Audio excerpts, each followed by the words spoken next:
Joining me right now is Texas Congressman John Ratcliffe. He is a member of the House Homeland Security Committee. He also sits on the Judiciary Committee and serves as chairman of the Cybersecurity Committee. He's a former federal prosecutor. Congressman, always a pleasure to see you. Thanks so much for joining us. Good morning, Maria. Your reaction to all of this. Let me start off with those pipe bombs that, of course, we are going to hear from the suspect tomorrow in court, and really this tone that we are seeing and political discourse. Well, I think the main story shouldn't be the political discourse. It should be appreciation and admiration for our law enforcement community. I mean, think about it. Yes. In a matter of days, our law enforcement community, our bomb technicians, our forensic experts were able to find the one person out of a population of 320 million people that was a would-be terrorist. So I think it's pretty extraordinary and remarkable, and they certainly deserve our praise. You know, I understand people want to always make everything political and turn it into political discourse. Look, there's been rhetoric on both sides. I know that obviously Mr. Soyak here was targeting Democrats. But, you know, we've seen it the other way. It was a Bernie Sanders supporter that shot my friend Steve Scalise last year. At the end of the day, I don't think it's political rhetoric. It's mental illness that is causing these tragedies or would-be tragedies. We've got a mental health crisis in this country. Yes, we do. You're right. Well, we'll watch the developments there. I want to get your take on the caravan. They have taken a break right now, have gotten off of the bus, but are continuing their goal to come to the U.S. southern border in the United States. And the president continues to say, look, now is the time to get back in and turn around because you will not be let into this country. As the congressman from a border state of Texas, your thoughts on how to deal with this caravan and now another caravan? Well, as a nation of immigrants, we want to be as generous and compassionate as possible, and we are. We let 1 million immigrants into this country legally every year. That's more than any other country in the world. But to ignore a horde of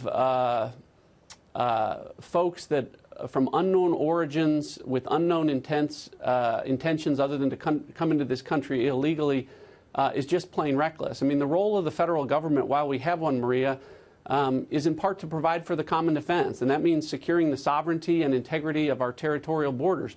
Now, presidents have paid lip service to that in the past. It's nice, and I think you know, President Trump deserves credit for demonstrating that he really intends to enforce our borders and to enforce the rule of law. So I commend him for that, and I support him. I mean, the issue is that once they do get here, there's catch and release. So they can come in and then get a court date to come back, and oftentimes they don't come back. So then they're just here illegally. Yeah, you asked about the impact, Maria. I mean, it's profound in any number of ways, particularly to constituents of mine in Texas, where a lot of these folks will come through. You know, there's an economic cost, the burden on our healthcare system, on our hospitals, on our schools. That's profound, but there's often a far more personal impact. You know, I have a family of constituents that lost 3 members to an illegal alien that had previously been deported. Kate Steinley's in San Francisco, Molly Tibbetts in Iowa. Unfortunately, almost every week we see an example that in this population of people that would come here are folks that have a history of gun, gang, drug, and violent crime histories that sometimes have a profound impact in a personal way on Americans. Yeah, it's really important for you to assess the impact because, you know, oftentimes people will say, look, America is a country of immigrants, and we are. And as you say, that is why that we let in legally the number of people that we do. But there is an economic cost to this. And when you do have others coming in and taking the jobs and taking the resources of the people that have already been here, our American citizens have, in many cases, gone through the structure to get in legally. You're taking those resources away from them. The president was at a rally last night in Illinois. He discussed border security in the caravan as part of his campaign. Listen to this. And you know the military is going to the border. You do know. And I want the people of the caravan to come into our country, but they have to come in legally, like all of the millions of people that are waiting online right now. They can't break into our borders. They're not going to. You're going to see, we called in the military, oh, they're ready. And I wish I could just tell them, and I say it, caravan, turn around, you're not coming in, you're not coming in. So, Congressman, tell us the role of the military. The president has sent military troops there. What specifically will the military be doing? Well, they'll support law enforcement. You know, this is not a deal where the troops go there for a military confrontation. They're not authorized to do that. They have to have authorization from Congress before they could engage in that. What the president's talking about is sending troops in support of our law enforcement to support our immigration laws at the border. So it'll be a supporting role. But I think, you know, that clip again demonstrates that the president is sending a message, obviously, to the folks in the caravan that would come to this country illegally. But I think maybe just as importantly, sending a message to the Central American governments that in some cases are encouraging this and have been encouraging this. So, you know, very clearly, I think this is one of the reasons that candidate Trump became President Trump, because he promised to secure our borders, and he's making good on that promise. Yes. And I support him. Congressman, this week you interviewed George Papadopoulos. I want to ask you about this and get a status check on where your investigation stands, looking into the FBI and DOJ's handling of this Trump-Russia investigation. We want to know about George Papadopoulos because this is one of the early individuals that the DOJ and the FBI said was the trigger for them to launch an investigation of collusion between Trump and Russia, correct? Correct, yeah. And unfortunately, we learned, Maria, this week that the Obama FBI and Justice Department opened up this investigation into whether the Russian government was colluding with the Trump campaign centered around George Papadopoulos, a 28-year-old policy advisor who to this day has never been to Russia and to this day has never knowingly had a conversation with anyone in the Russian government. Maria, the person that bags your groceries at the supermarket has the same number of contacts with Russia and the Russian government as Mr. Papadopoulos, which is 0. One of the troubling things that came out of my questioning is why, if I have seen classified documents that lend support to Mr. Papadopoulos' contention that he had no knowledge or intent to collude with the Russians or anyone on the Trump campaign having that, why he hasn't seen those documents, or why his lawyers haven't seen those documents, or why the judges at the Foreign Intelligence Surveillance Court haven't seen those documents. So the more people we talk to, you know, the more troubling it is, but it's really the same old story. There's no collusion. There never was collusion. And so that's why we need to talk to folks like Rod Rosenstein to get better answers to what he knows about what the FBI and the Department of Justice were doing back then. So just to close the loop on Papadopoulos, in other words, there was information, there was certain evidence that would refute claims that there was any interaction between the Trump campaign and Russia, but that information was not given to the FISA court when they went to get the warrant to wiretap American citizens. So that's my opinion of the classified documents that I have seen. It's evidence that would be favorable to Mr. Papadopoulos's claim and assertion with regard to that. And, you know, the government would have an obligation to turn that over to Mr. Papadopoulos and his lawyers under what's called the Brady Rule. It appears that that did not take place, and I think that's one of the reasons that Mr. Papadopoulos has been public in the recent days talking about moving to withdraw his guilty plea. Right. He said he may withdraw a guilty plea from the Mueller agreement over misconduct at the DOJ.